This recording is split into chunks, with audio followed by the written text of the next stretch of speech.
વારંવાર રાજકોટની civil hospital વિવાદમાં આવી છે અને આ વખતે ફરી વખત આ સિવિલ હોસ્પિટલની ગંભીર બેદરકારી સામે આવી। 2 વર્ષના બાળકનો મૃતદેહ પોસ્ટમોર્ટમ વગર જ પરિવારને સોંપી દેવામાં આવ્યો। જો કે અપમૃત્યુ કેસમાં પોસ્ટમોર્ટમ કરવું એ ફરજિયાત હોય છે, પરંતુ આ 2 વર્ષના બાળકના મૃતદેહને પોસ્ટમોર્ટમ વગર જ સોંપાતા તંત્ર સામે સવાલ ઉઠી રહ્યા છે। 2 વર્ષનું બાળક રમતા રમતા 7મા માળેથી પટકાયું હતું, જેને સારવાર માટે રાજકોટ સિવિલ હોસ્પિટલમાં ખસેડવામાં આવ્યો હતો।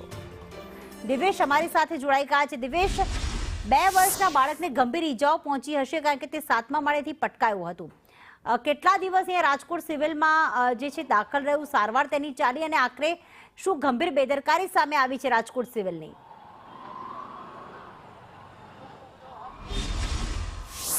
ચોક્કસ પ્રીતિ, વાત કરવામાં આવે તો જે રાજકોટની સિવિલ હોસ્પિટલ છે તે સૌરાષ્ટ્રની સૌથી મોટી સિવિલ હોસ્પિટલ છે, પરંતુ આ સિવિલ હોસ્પિટલ છે તે અવારનવાર વિવાદમાં આવતી હોય છે। હું તમને સીધા જ દ્રશ્યો બતાવી રહ્યો છું કે ગત શુક્રવારના રોજ જે રાજકોટનું કાલાવડ રોડ છે કે જ્યાં અર્બન ગાર્ડન નામની જે સાઇટનું કામ ચાલી રહ્યું હતું, ત્યાં 7મા માળેથી 2 વર્ષનું જે બાળક છે તે રમતા રમતા નીચે પટકાયું હતું। તેને 108ના માધ્યમથી તાત્કાલિક સિવિલ હોસ્પિટલ ખાતે ખસેડવામાં આવ્યો હતો।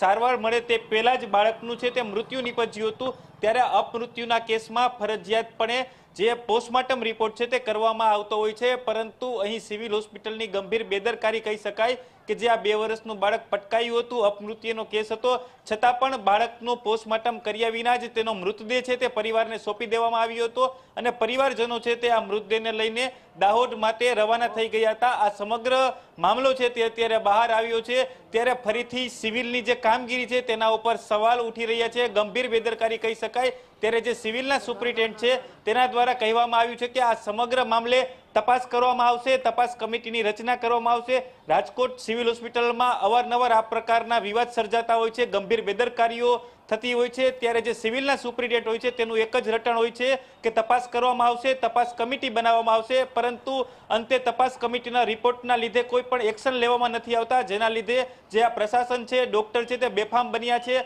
અને ગંભીર બેદરકારીઓ છે તે આચરી રહ્યા છે। પ્રીતિ, બિલકુલ આભાર દિવેશ તમામ વિગતો માટે। તો ગંભીર બેદરકારી સામે આવી છે। આજે અનેક સવાલો પણ ઉઠી રહ્યા છે આ બેદરકારીના, કારણ કે વારંવાર સિવિલ હોસ્પિટલ વિવાદમાં આવી છે કે આ ડોક્ટર્સની ભૂલના કારણે ઓપરેશન ફેલ જતું હોય છે, કોઈનું મોત નિપજતું હોય છે, ત્યારે ક્યારે સુધરશે સિવિલ હોસ્પિટલનું તંત્ર, તે એક મોટો સવાલ છે।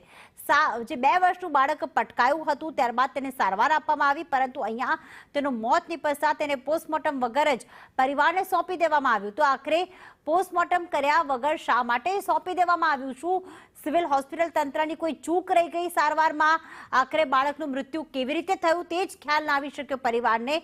સિવિલના સ્ટાફને કામગીરીની ખબર નથી કે શું?